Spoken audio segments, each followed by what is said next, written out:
of the United States, Mr. J.D. Vance, who was here last year as senator, and we are very happy that he has come back to Munich, and we are very much looking forward to his speech. Please welcome Vice President J.D. Vance.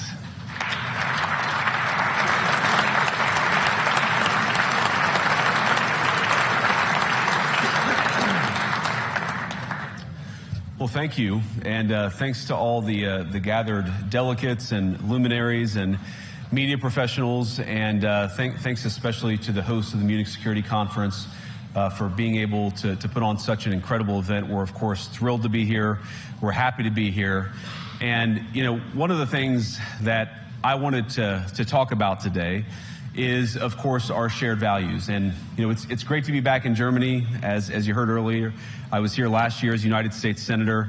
I saw Foreign Secretary David Lammy and joked that both of us last year had different jobs than we have now. But now it's time for all of our countries, for all of us who have been fortunate enough to be given political power by our respective peoples, to use it wisely to improve their lives. And I want to say that, you know, I was fortunate in my time here to spend some time outside the walls of this conference over the last 24 hours. And I've been so impressed by the hospitality of the people, even as, of course, as they're reeling from yesterday's horrendous attack. And the first time I was ever in Munich was with my wife, actually, who's here with me today, on a personal trip. And I've always loved the city of Munich, and I've always loved its people. And I just want to say that we're very moved, and our thoughts and prayers are with Munich and everybody affected by the evil inflicted on this beautiful community. We're thinking about you, we're praying for you, and we will certainly be rooting for you in the days and weeks to come. Now,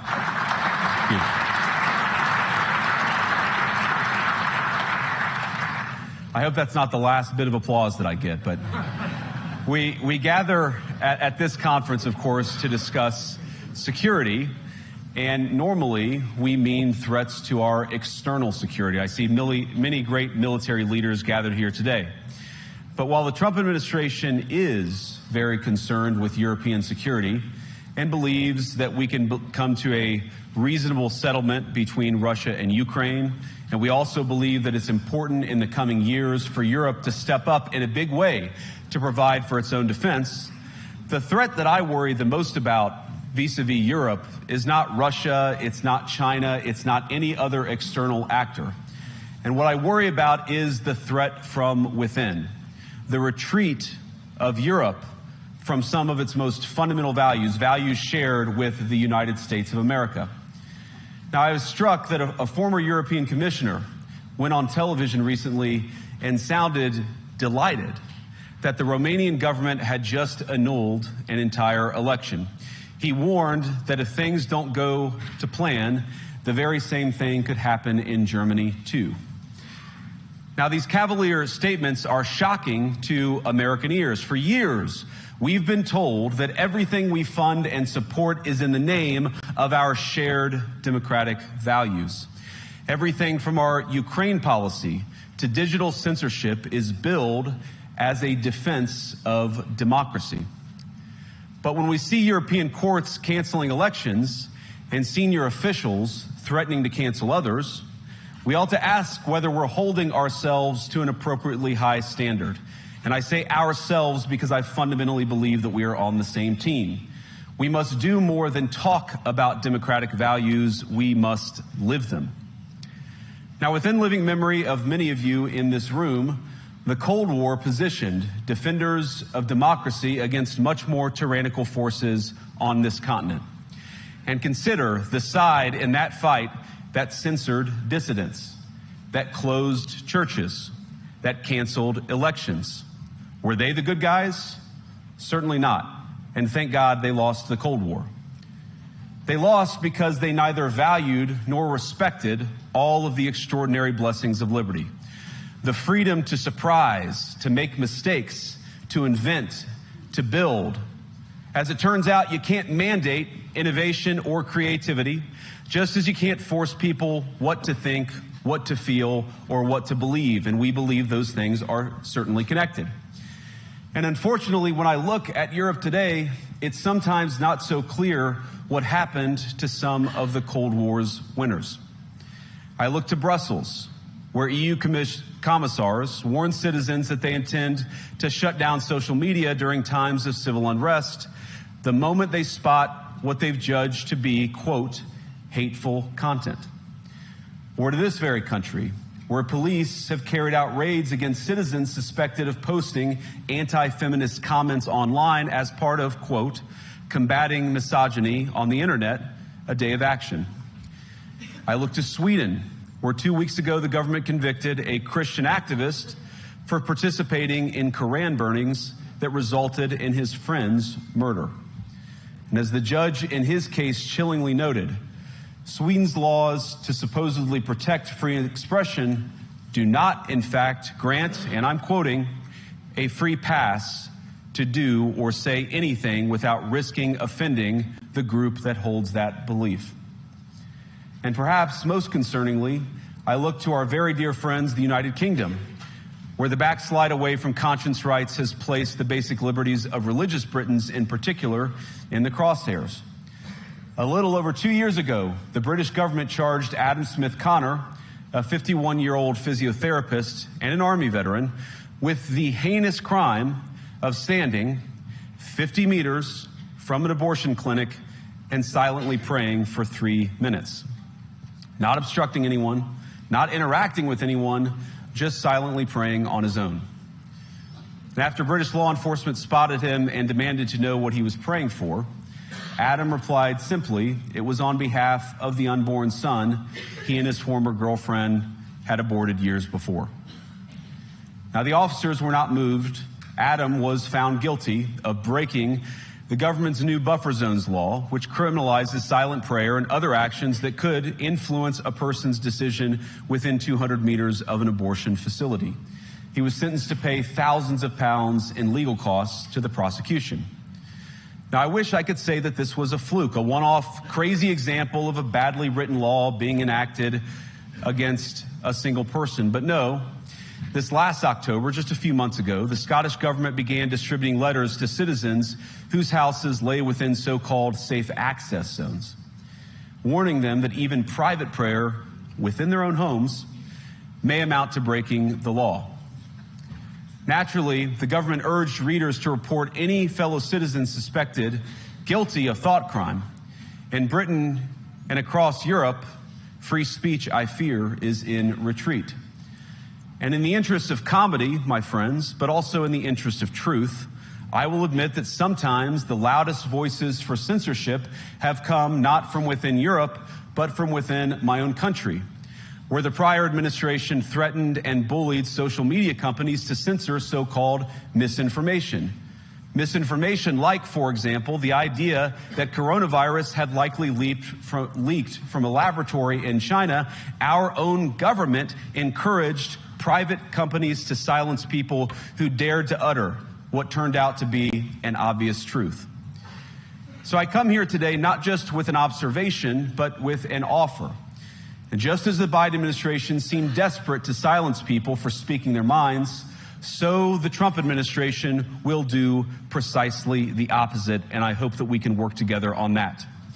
In Washington, there is a new sheriff in town, and under Donald Trump's leadership, we may disagree with your views, but we will fight to defend your right to offer it in the public square, agree or disagree.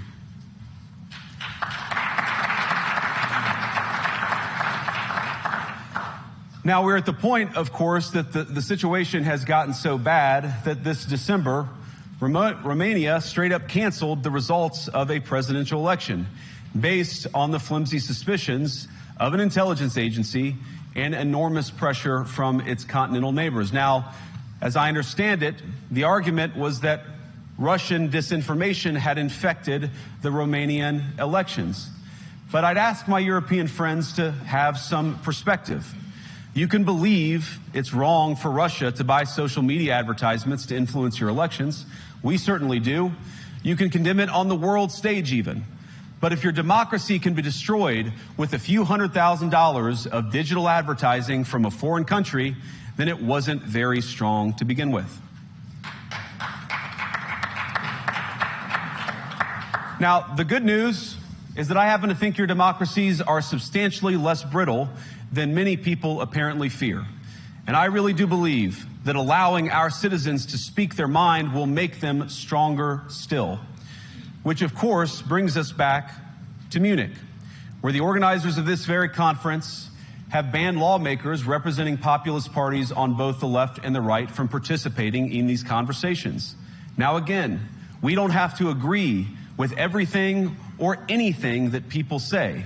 But when people represent, when political leaders represent an important constituency, it is incumbent upon us to at least participate in dialogue with them. Now, to many of us on the other side of the Atlantic, it looks more and more like old entrenched interests hiding behind ugly Soviet-era words like misinformation and disinformation, who simply don't like the idea that somebody with an alternative viewpoint might express a different opinion or, God forbid, vote a different way or, even worse, win an election.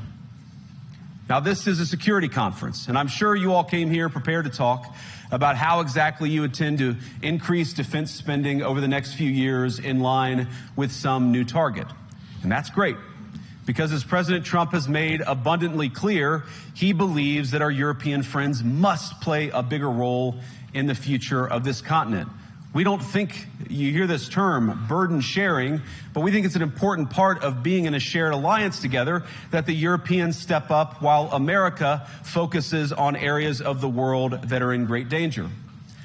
But let me also ask you, how will you even begin to think through the kinds of budgeting questions if we don't know what it is that we're defending in the first place? I've heard a lot already in my conversations, and I've had many, many great conversations with many people gathered here in this room. I've heard a lot about what you need to defend yourselves from, and of course that's important. But what has seemed a little bit less clear to me, and certainly I think to many of the citizens of Europe, is what exactly it is that you're defending yourselves for. What is the positive vision that animates this shared security compact that we all believe is so important?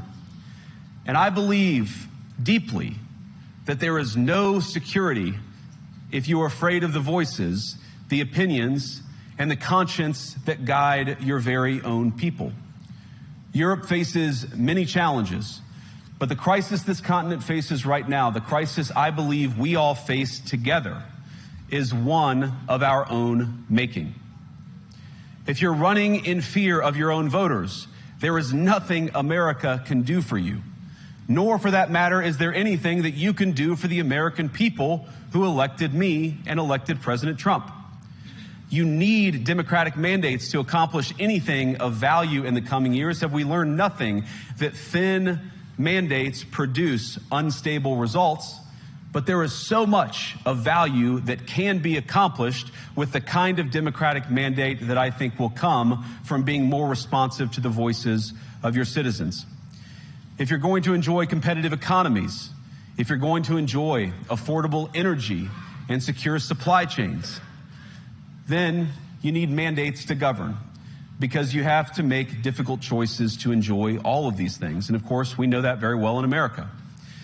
You cannot win a democratic mandate by censoring your opponents or putting them in jail, whether that's the leader of the opposition, a humble Christian praying in her own home, or a journalist trying to report the news. Nor can you win one by disregarding your basic electorate on questions like who gets to be a part of our shared society. And of all the pressing challenges that the nations represented here face, I believe there is nothing more urgent than mass migration. Today, almost 1 in 5 people living in this country moved here from abroad. That is, of course, an all-time high. It's a similar number, by the way, in the United States, also an all-time high.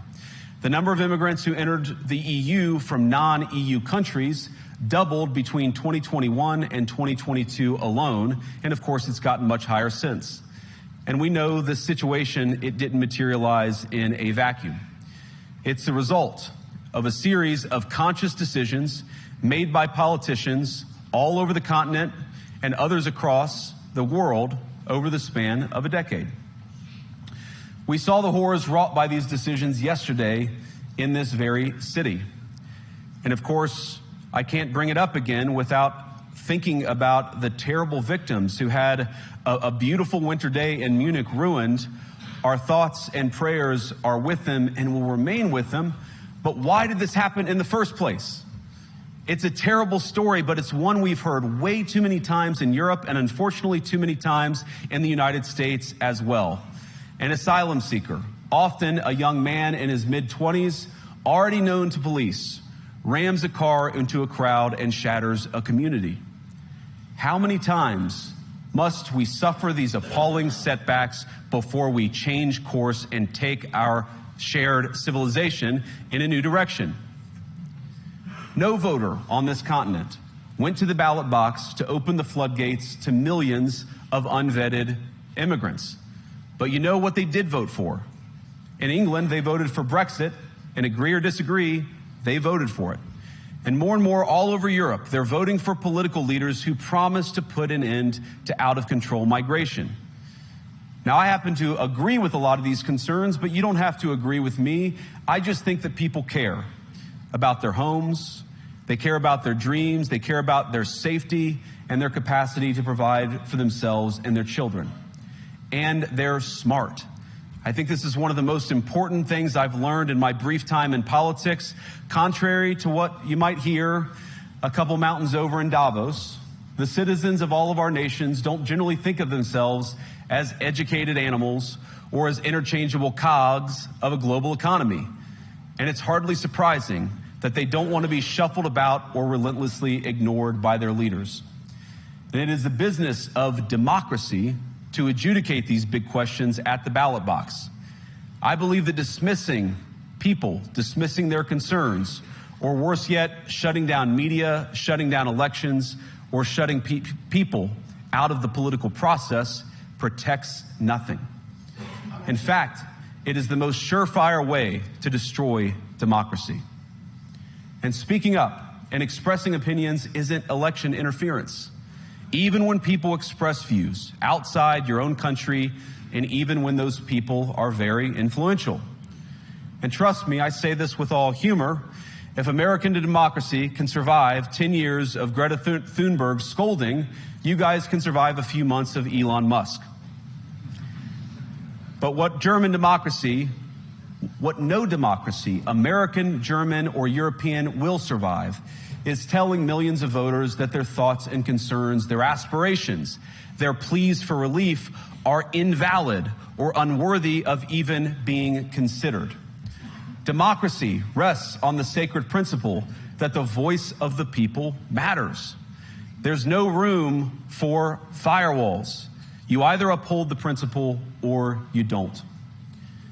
Europeans, the people, have a voice. European leaders have a choice. And my strong belief is that we do not need to be afraid of the future. You can embrace what your people tell you, even when it's surprising, even when you don't agree. And if you do so, you can face the future with certainty and with confidence, knowing that the nation stands behind each of you. And that, to me, is the great magic of democracy. It's not in these stone buildings or beautiful hotels. It's not even in the great institutions that we have built together as a shared society. To believe in democracy is to understand that each of our citizens has wisdom and has a voice. And if we refuse to listen to that voice, even our most successful fights will secure very little. As Pope John Paul II, in my view, one of the most extraordinary champions of democracy on this continent or any other, once said, "Do not be afraid." We shouldn't be afraid of our people, even when they express views that disagree with their leadership. Thank you all. Good luck to all of you. God bless you.